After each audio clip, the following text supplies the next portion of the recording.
I auditioned for Supernatural, and I didn't get it. And at the time, I thought that was it. A missed opportunity. I had to move on. What a bummer. But what I didn't know was that not only did casting actually have me in mind for a completely different role, so did the producers. The one that I would eventually book would be a bigger role, top a show guest star role, where I would be opening the episode and acting opposite of Jensen Ackles. So the rejection that felt like a no, it was actually a setup. I ended up auditioning again weeks later. Different character, different energy, and this time, I booked it. I would open the show. I would work directly with Jensen Ackles and Jared Padalecki. And the director of that episode, well, he would go on to hire me again for the hit show NCIS. And here's why I'm telling you this. Most actors think that audition is about that job. It's not. It's about how casting sees you long term. It's about relationships. It's about fit. And sometimes, not booking the first time is the best thing that could happen to you. Let me walk you through exactly what happened and what you can learn from it. So here's what I didn't know at the time. When I auditioned the first time, I did good work. I felt good about it. I was prepared. I was connected. I felt grounded, which is something every actor needs to do when they get an audition. They need to be prepared, especially for big shows like Supernatural, which was a hit show at the time. This was at a time when shows and movies used to do in-person auditions versus the current model of self-tape auditions. I mean, an actor, he didn't get 10 takes like actors do today in the comfort of your own home. Actors got maybe 2 takes. And you only got the second take if they liked you the first time, they thought you were prepared, and they saw something that could kind of work for their project that they were casting. I had to be ready to go and nail it. I mean, I was right for that world of the show, but I wasn't right for that specific role. And that matters.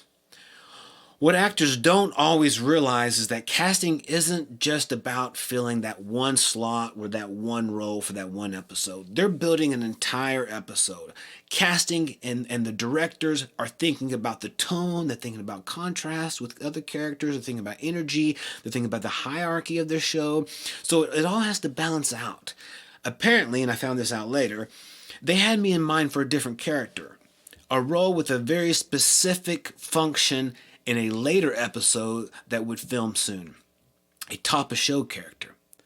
A top-of-show guest star. A top-of-show guest star, it sets the tone for the entire episode. It's usually the centerpiece of the whole episode. And when an actor books such a role, that typically means they will be throughout the entire episode. Multiple scenes. So instead of forcing me into that first role, they passed. And of course, I felt rejected because I really thought I nailed it. Man, I liked that role. You know, I brought real vulnerability. However, that wasn't rejection. That was positioning. And you don't get to control that part. So the second audition, weeks later, I got called back in.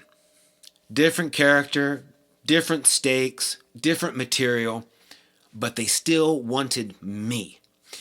They wanted the vulnerability that I brought in the previous audition put into this role.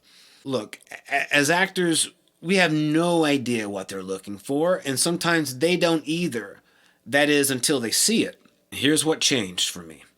I wasn't auditioning to prove I was a good actor. Yeah, the first time in, they wanted to see if I fit into the supernatural world. They wanted to see if I was a good actor. They wanted to see if I could take direction. They wanted to see if I could take a redirect.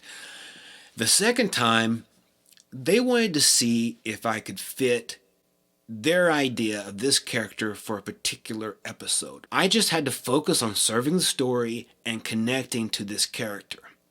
I understood the rhythm of the show better. I understood the tone. I understood the world of the show. And I think that calm confidence reads differently in a room. I got that calm confidence because I loved the character and I felt a deep connection to the material, and that is priceless. That is a gift. So just take it and trust it. There's a freedom when I make it about the story and the character, not about chasing the job. Just do the work. Make it about the work. and leave it to something bigger than yourself. This doesn't always happen. I mean, I've made it about the booking and booking the job thousands of times. God. And most of the times, if not all, I didn't get it. There's a desperation that happens when I make it about the job, and people smell it. I left there feeling like I was flying high. I mean, it was a feeling that's better than any drug you could possibly have. Making art, being open and present, and knowing that I did my best, it was like a spiritual experience. And this time, I booked it.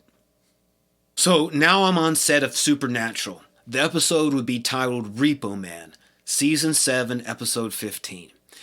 And I'm opening the episode. I mean, what?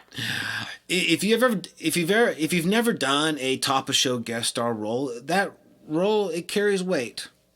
You set the tone, you establish the stakes, you're responsible for pulling the audience in before the title sequence even rolls.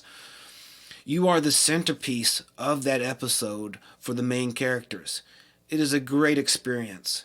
It is an honor to be such an important part of a story. And I'm working directly opposite of Jensen Ackles. When you step into a long-running hit TV show like Supernatural, this is season 7, the production machine is already in motion. The crew knows the rhythm, the leads know the characters inside and out. You're the new variable, or in this case, I'm the new variable. And here's the part that actors don't talk enough about. The director on that episode, he and I worked really well together. He appreciated my professionality. There was a part in the episode, it's towards the end of the episode, the big climax where I have Jensen Ackles tied up to a chair and I'm about to do a seance. I mean, how often do you get to say that in your life? In that scene, I had a lot of action, I had a lot of business, I had a lot of blocking to do, I had a lot of things that I had to move and touch. I mean, we only did one rehearsal and that was it. I didn't feel totally confident. So when the crew went away to get set up, get the lighting, get the scaffolding, etc., I stayed behind. Nobody else was there. I stayed behind and I worked over the blocking. I worked on the business. I worked on the things that I had to work and play with. I went over and over and over and over and over it until the crew came back. They were ready to set up and they were ready to film. I was doing it so that I wouldn't be the reason the director had to do an extra take. Well, that director saw me. He saw that I didn't take a break. He came up to me after we filmed the scene and he told me he really appreciated my work ethic and that what I was doing saved him time. And time is a precious thing for a director. They are always working against it. Why am I telling this story to you? Well, 1 year later, that same director hired me again for NCIS, the #1 watched TV show at the time. Yes, I still had an audition. I had to go back to callbacks. I had to go to producers. But he knew me, and he knew how I worked, and he knew that he could count on me. And I fit into the world of NCIS. So this put me ahead of a lot of other actors right away during the audition process. That's the real win. Not the credit. The credit's great, yes. It's not even the exposure. The exposure on a hit show, yes. But it's the relationship.